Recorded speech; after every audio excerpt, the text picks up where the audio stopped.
Okay, so let's just jump right in. I want you to picture a 2,500-year-old text, one that was originally written on these thin little strips of bamboo. It's a manual for war. Now, what if I told you that this ancient manual is still required reading for top CEOs, for venture capitalists, even for owners in the NFL? Well, that is the incredible, enduring power of Sun Tzu's The Art of War. Right out of the gate, Sun Tzu hits us with this total paradox. The whole point of war is to avoid fighting. It sounds crazy, right? But this one idea is the bedrock of his entire philosophy. It's not about crushing your opponent in some big head-to-head battle. No, it's about creating a strategic situation that's so stacked in your favor that the battle is already won before it even begins. So yeah, that brings us to the big question. How can these ancient lessons on warfare possibly apply to your board meeting on Tuesday, or your next product launch, or even just your career path? Well, that's exactly what we're going to unpack. We're going to unlock 3 timeless rules from Sun Tzu that are just as powerful in the marketplace as they ever were on the battlefield. But before we can get to the rules, we really need to understand the mindset. And trust me, there is no better way to do that than through this dramatic and, frankly, pretty unforgettable story about the high stakes of leadership. So the story goes that the king of Wu, he'd read Sun Tzu's book, and he wanted to see if these theories were just, clever words on a page. He asked him, hey, can your test be applied to women? Sun Tzu says, sure, it can. So the king brings out 180 of his palace concubines and challenges Sun Tzu to turn them into a disciplined fighting force. Sun Tzu divides the women into 2 companies, and he appoints the king's 2 favorite concubines as the officers. He explains the drum commands, right, left, about face. They all say they understand, but the second he sounds the drums for a right turn, they just start laughing. Patiently, Sun Tzu takes the blame himself, saying, if the commands are not clear, then the general is to blame. So he carefully explains the commands all over again. He sounds the drums for a left turn this time, and once more, they just giggle. This is where everything changes. Sun Tzu's verdict was swift and clear. If the commands are clear and the soldiers still disobey, then it is the fault of the officers. And with that, he ordered the 2 leaders, the king's favorite concubines, to be executed right there on the spot. The king, who's watching all this from his pavilion, is absolutely horrified. He sends a message begging Sun Tzu to spare them, but Sun Tzu's reply was ice cold. Having received my commission to direct these troops, there are certain orders from the sovereign I cannot accept. He was the commander now. The execution went ahead. The effect was instant. The next time those drums sounded, the women performed every single maneuver with perfect, silent precision. They were ready to march through fire and water. The lesson was crystal clear. A winning strategy isn't just some clever plan you cook up. It requires absolute discipline and the will to actually see it through.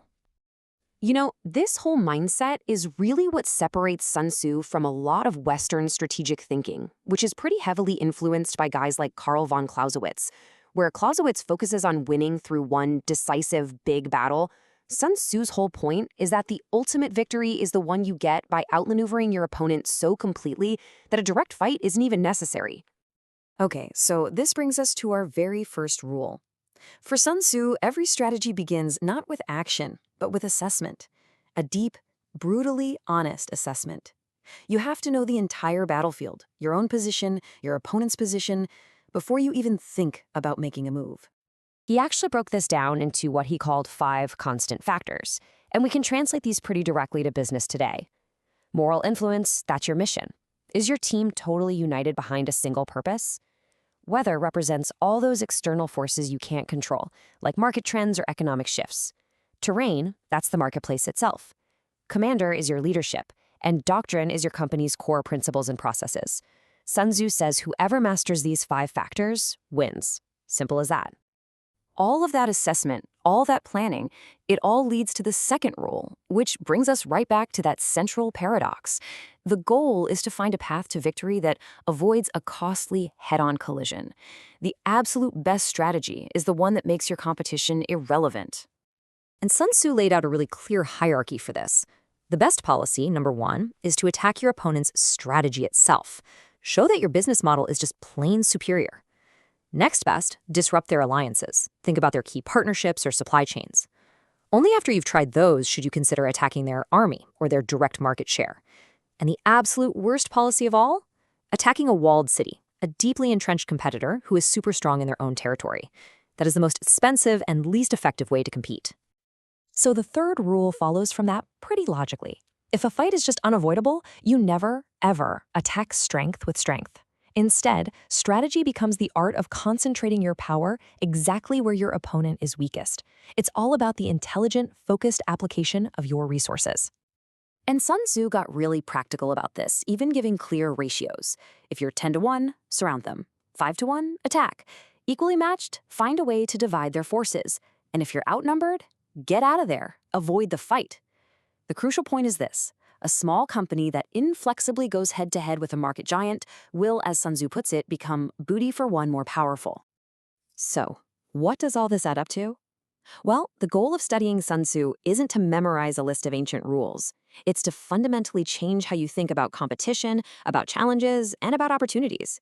It's all about cultivating a strategic mindset. Because ultimately, strategy is a mental process. These lessons, they're not a checklist. They're designed to nurture your mind, to give you a whole new lens for viewing the competitive landscape. It's about seeing the entire board, not just the one piece right in front of you. So, I'll leave you with one final question. In your work, in your industry, in your own career, are you constantly just reacting to what your competitors are doing? Or are you, like a master strategist, shaping the terrain, setting the terms, and forcing them to react to you? Because that is the true essence of Sun Tzu's art of war.